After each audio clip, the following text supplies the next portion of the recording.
Halo teman-teman, sekarang kita akan belajar satu tokoh lagi, namanya Kurt Lewin.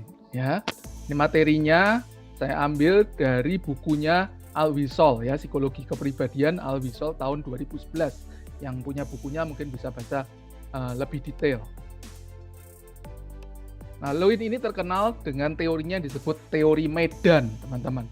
Nah, dia ini background-nya matematika. Dia suka dengan matematika, maka dia belajar untuk menjelaskan psikologi itu dengan konsep-konsep matematika, khususnya geometri gitu ya, bidang ruang gitu. Kemudian dia masih terkait juga dengan konsep Gestalt yang teman-teman sudah pelajari minggu lalu, di mana menurut Lewin ini perilaku manusia itu akan saling terhubung dengan wilayah-wilayah di dalam medan sekitarnya sehingga membentuk satu kesatuan Gestalt. Ya. Dan hubungan antara satu dengan yang lain inilah yang akan dijelaskan di dalam teori medan ini. Strukturnya seperti ini, teman-teman, struktur kepribadiannya. Jadi Lewin ini menggunakan pendekatan matematika untuk menggambarkan ruang lingkup yang disebut topologi. Ya, topologi itu ya ruang itu. Gambarnya seperti ini dalam bukunya Alwisol itu. Saya coba jelaskan teman-teman, agak kompleks ya. Nanti teman-teman lebih detailnya baca di handout yang akan kami sharekan, dan juga kalau ada bukunya Alwisol akan lebih jelas lagi. Di bukunya Weiss juga ada, cuma bukunya Alwisol ini menurut saya cukup sederhana menjelaskannya. Jadi ini yang disebut medan ya, kotak besar ini, kotak ini medan ini. Nah, di dalam medan ini ada yang namanya ruang hidup. Yang gambarnya ini elips ini ruang hidup, ya. Dan di luar elips ini ada bagian yang namanya, bagian di luar elips ini disebut lingkungan non psikologis, Sedangkan yang di dalam elips ini ada yang namanya lingkungan psikologis, ya. Ini lingkungan psikologis di dalam elips, lingkungan psikologis. Kalau di luar elips disebut lingkungan non psikologis. Nah, di dalam elips, di dalam ruang hidup atau elips ini, selain lingkungan psikologis juga ada yang lingkaran ini, yang disebut daerah pribadi. Ya, daerah pribadi itu person. Ya, di sini Lewin ingin menjelaskan bahwa person itu berdiri sendiri, ya, terpisah dari ruang psikologisnya, tapi terhubung, bisa terkoneksi ya dengan ruang psikologis yang ada di luarnya ini, masih di dalam ruang hidup. Nah, daerah pribadi ini ada dua lingkaran, teman-teman. Ada lingkaran luar, ada lingkaran dalam. Yang lingkaran luar ini disebut daerah persepsi motorik. Sedangkan yang daerah dalam ini disebut daerah pribadi yang bagian dalam, ya. Proses kita berpikir, merasa, kebutuhan itu ada di dalam ini, daerah yang dalam ini. Makanya daerah dalam ini bagiannya ini ada pecahan-pecahan sel yang merupakan ada kemampuan berpikir, proses belajar, kebutuhan yang ada di dalam pribadi manusia. Semakin ke dalam itu semakin tidak muncul ke permukaan atau tidak mudah muncul ke permukaan, ya.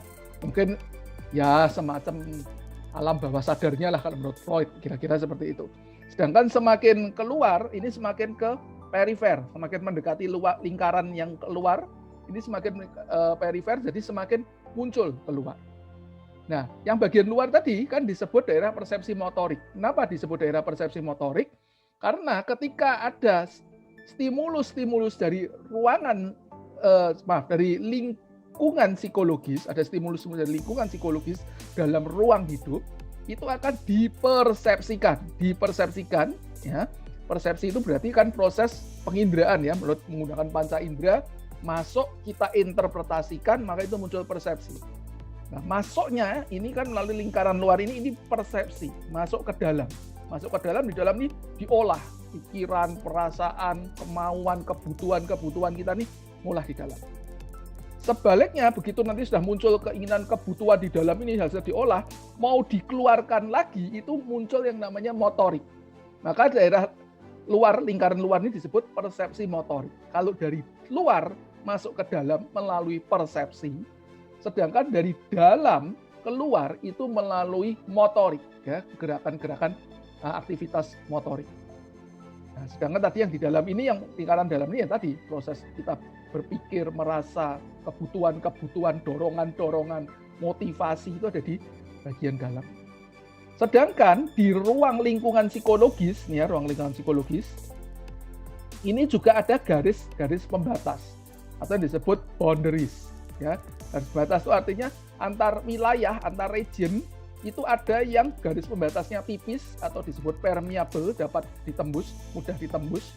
Sedangkan ada yang tebal atau non permeable, artinya tidak mudah ditembus. Nah, itu ada di sekitar kita. Ini yang dalam lingkungan psikologis. Sedangkan yang di luar tadi ada non psikologis, ya. Ini non psikologis. Nah, teman-teman coba ini saya kasih contoh ya, mungkin memang nggak mudah, tapi bisa juga baca di bukunya Al Wisol. Contohnya itu misalnya kita sedang belajar ini, teman-teman nih sekarang sedang belajar. Ketika teman-teman sedang belajar, lihat video tutorial saya seperti ini, maka ada beberapa region, ada beberapa wilayah yang masuk di dalam psikologisnya teman-teman melalui tadi persepsi. Apa saja yang teman-teman persepsikan saat ini ketika sambil belajar video tutorial saya, itu macam-macam mungkin. Ya pertama mempersepsikan saya, mungkin mempersepsikan saya ini ya, ini dosennya kok ganteng gitu. Mungkin teman-teman persepsikan saya gitu. Mungkin teman-teman persepsikan itu bagian salah satu nih, mungkin salah satu region itu, dosen yang ngajar gitu ya. Kemudian yang lainnya juga mungkin sedang mempersepsikan yang lain lagi, materi yang sedang diajarkan. Mungkin yang lain lagi sambil duduk ini sambil juga mempersepsikan, wah ini kok laptop saya ini kok warnanya semakin kabur ya. Wah ini jangan-jangan layarnya mulai perlu diperbaiki ini nih, perlu diservis ini laptop saya. Ini muncul lagi wilayah region yang lain yang di dalam waktu bersamaan itu muncul di lingkungan psikologis lagi. Jadi teman-teman sambil belajar bisa mempersepsikan dosennya, bisa mempersepsikan materinya, bisa mempersepsikan layar laptopnya yang mungkin lagi bermasalah, mungkin juga mempersepsikan, wah kok sumuk ya ruangannya ya, AC-nya kurang dingin, itu juga teman-teman bisa persepsikan. Atau juga lagi belajar tiba-tiba ada orang tuanya, mamahnya atau papahnya datang bilang, Mbak tolong itu belikan itu sebentar di depan gitu. Nah itu juga masuk dalam persepsi kita, waduh harus matiin dulu videonya. Atau hal-hal lain yang ada di sekitar kita, mungkin yang kita bisa terima di dalam pikiran kita saat itu, bisa juga teman-teman dalam lingkungan, kan ini yang masuk di dalam lingkungan psikologis ini kan semua yang dalam elips ya, ruang hidup ini di dalamnya ada lingkungan psikologis, tapi bisa juga itu ditambah imajinasi yang ada di dalam. Imajinasi di dalam itu juga bisa. Jadi sambil tadi mempersepsikan dosennya, bisa juga mempersepsikan materinya, lihat laptopnya, AC-nya kurang dingin, disuruh mamahnya beli sesuatu, tapi juga bisa di dalamnya tuh lagi ada pikiran yang lain lagi begitu, mungkin sambil dengerin dosennya begitu mengajarkan sesuatu, jadi ingat peristiwa tertentu di masa lalu atau ingat ada tugas yang belum dikerjakan, itu juga masuk di dalam lingkungan psikologis. Jadi ada banyak sekali bisa dipersepsikan dalam suatu saat. Sedangkan ada tadi yang lingkungan non psikologis teman-teman, ini yang tidak dipersepsikan. Ada di sekitar kita tapi nggak dipersepsikan teman-teman. Misalnya ada tukang bakso lewat gitu ya, sambil kita lagi belajar gini di depan nonton video ini ada tukang bakso teng gitu. Itu kita tidak mempersepsikan karena udah biasa lewat dan kita tidak menganggap itu hal yang penting dan kita sedang tidak dalam posisi lapar. Akibatnya kita lewat gitu aja nggak muncul persepsi sama sekali. Kemudian ada nyamuk mungkin ya, nyamuk nging keluar gitu. Tapi kita lagi cuek gitu ya, kita lagi fokus di memperhatikan kuliah dosennya gitu. Sehingga ada nyamuk itu kita yang nggak mempersepsikan apa-apa, udah cuek gitu. Nah itu ada di sekitar kita, tapi tidak masuk di dalam lingkungan psikologis atau disebut lingkungan non psikologis karena tidak masuk di dalam persepsi kita. Nah itu bisa berubah-ubah teman-teman. Dalam satu event bisa jadi kita nggak peduli dengan nyamuk yang lewat, Tapi dalam satu event bisa jadi lagi ada wabah demam berdarah misalnya, itu begitu ada dengar suara nging gitu langsung sensi gitu. Ada nyamuk, langsung sensi. Tapi kalau lagi nggak ada apa-apa, cuek aja. Nggak masuk di dalam lingkungan psikologis kita. Itu bisa berubah-ubah, bisa berbeda-beda. Itu dalam konsep teori medan. Jadi sangat kompleks ya teman-teman. Nah, lebih lanjut kita akan bicarakan dinamikanya sekarang. Bagaimana dinamika kepribadian dari teori medan ini? Tentu pertama muncul yang namanya kebutuhan dulu. Ya, di dalam person, pribadi seseorang, yang lingkaran dalam itu kan mengolah pikiran, perasaan kita, sehingga muncul motif, keinginan, dorongan dalam diri pribadi. Dan ketika ada kebutuhan, ada dorongan, waduh saya jadi pengen makan ini. Atau waduh saya lagi jadi pengen pacaran ini. Atau aduh saya lagi pengen apa, itu muncul tegangan ini, ketegangan, tension, muncul tegangan dalam satu sel. Ya, karena pribadi itu kan berada dalam satu sel. Nah, ketika itu muncul tegangan, maka selnya itu juga ikut menegang.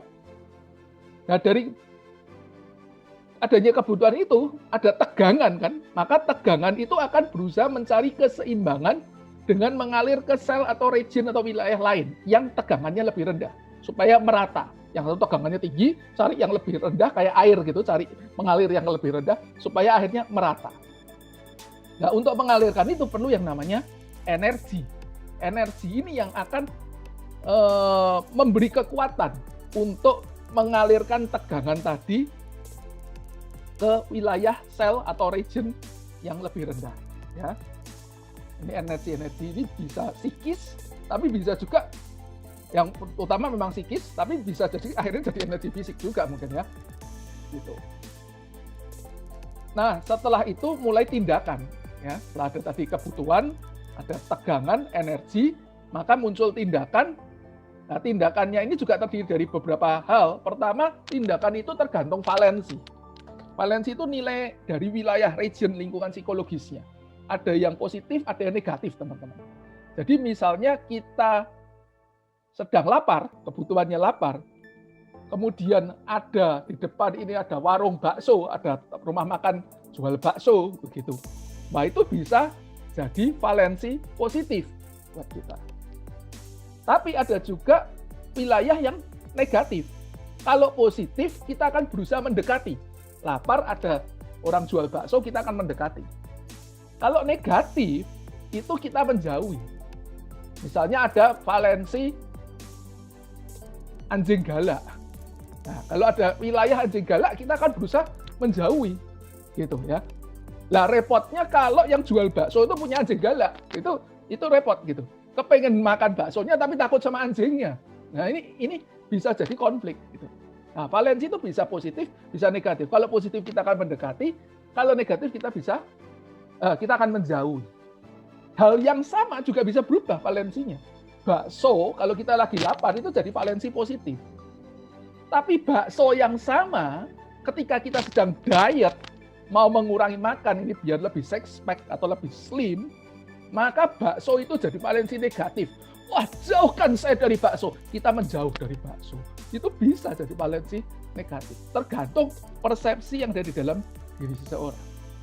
Kemudian yang berikutnya muncul yang namanya vektor, teman-teman. Vektor ini arah atau kekuatan, ya, yang menunjukkan arahnya mau kemana. Gitu. Nah, arahnya ini kan tadi dipengaruhi oleh berbagai valensi. Tadi di dalam elips tadi kan ada berbagai region, wilayah. Regionnya ada yang valensinya positif, ada yang valensinya negatif, tergantung persepsi kita. Itu sama kalau kita mau menuju ke satu tempat, ada yang positif, ada yang negatif. Kadang kita bisa langsung lurus seret sampai, tapi ada satu saat jalannya ditutup, sehingga muncul boundaries, menolak, atau kita berusaha menjauh, atau nggak bisa nembus. Sehingga akhirnya kita harus muter-muter jalannya. Nah, itu vektor. Vektor itu arahnya dan kekuatannya mau kemana. Kemudian ada lokomosi. Lokomosi ini adalah gerakannya itu, perpindahannya dari lingkaran pribadi kita ada di satu tempat ke tempat lain yang masih ada dalam lingkungan psikologis kita. Itu lokomosi, perpindahan.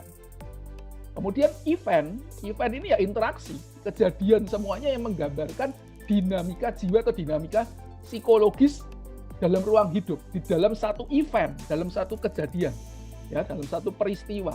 Jadi adegan, gitu ya, dalam satu peristiwa atau adegan itu ada banyak sekali proses di dalamnya tadi. Kemudian tadi yang seperti saya sebutkan, bisa jadi terjadi konflik tadi ya. Satu sisi pengen bakso, tapi satu sisi lain kalau ada anjing galaknya di dekat yang jual bakso begitu. Jadi terjadi konflik. Nah, konflik ini macam-macam. Ada yang mendekat-mendekat, ada yang sifatnya menjauh-menjauh, ada yang menjauh-mendekat. Nah, ini seperti apa sih yang mendekat-mendekat, menjauh-menjauh, menjauh-mendekat? Nggak saya jelaskan di sini.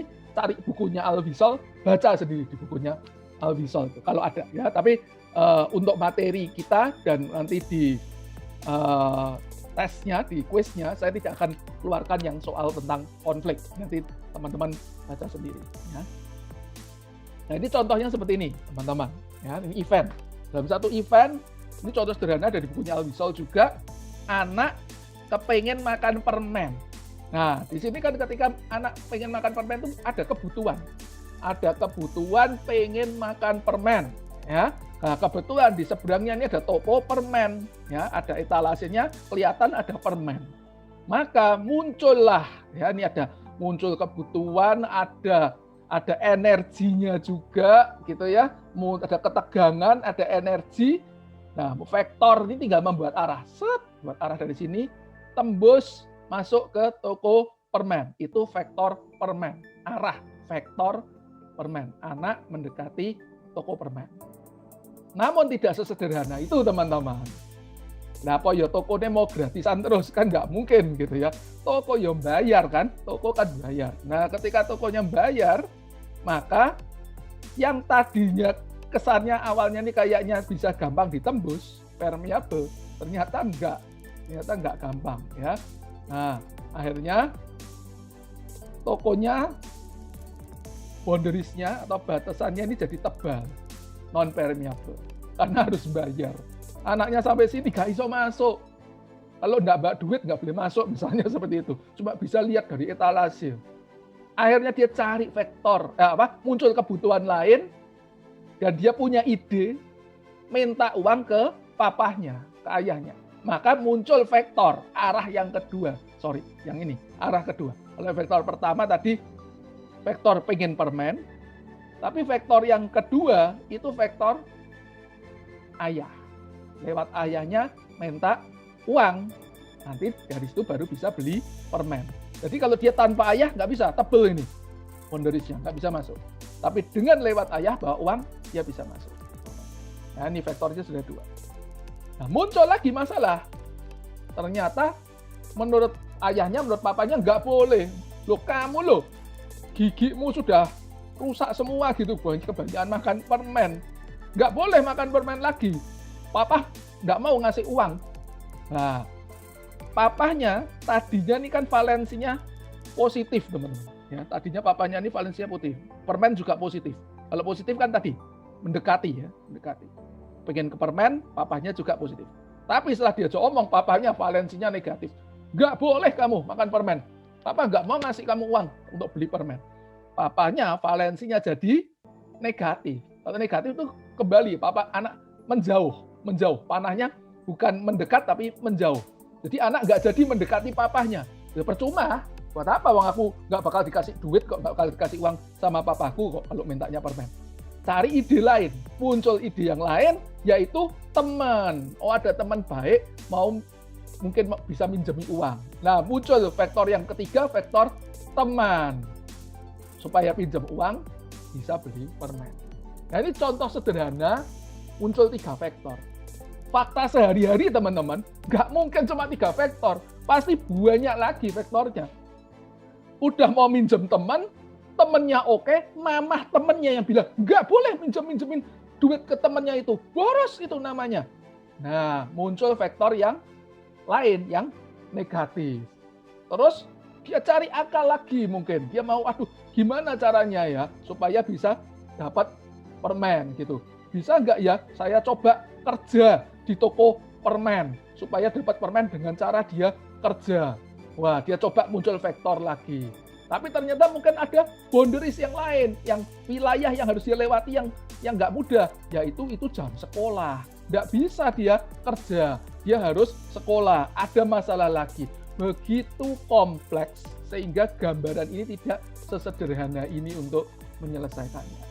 Namun ini contoh aja teman-teman, bahwa yang namanya medan dalam kehidupan psikologis itu begitu kompleks untuk hanya menggambarkan satu peristiwa di dalam kehidupan kita, satu peristiwa psikologis dalam kehidupan kita. Oke teman-teman, saya kira sampai di sini dulu. Memang tidak bisa menjelaskan semuanya karena begitu kompleks teori medan ini, tapi paling tidak ini menjadi gambaran awal bagaimana dengan cara perhitungan matematis geometris itu bisa menjelaskan perilaku seseorang di dalam satu event. Semoga teori medan dari Kurt Lewin ini bisa melengkapi kita dan bermanfaat bagi kita di dalam memahami satu peristiwa. Terima kasih, selamat belajar lebih lanjut.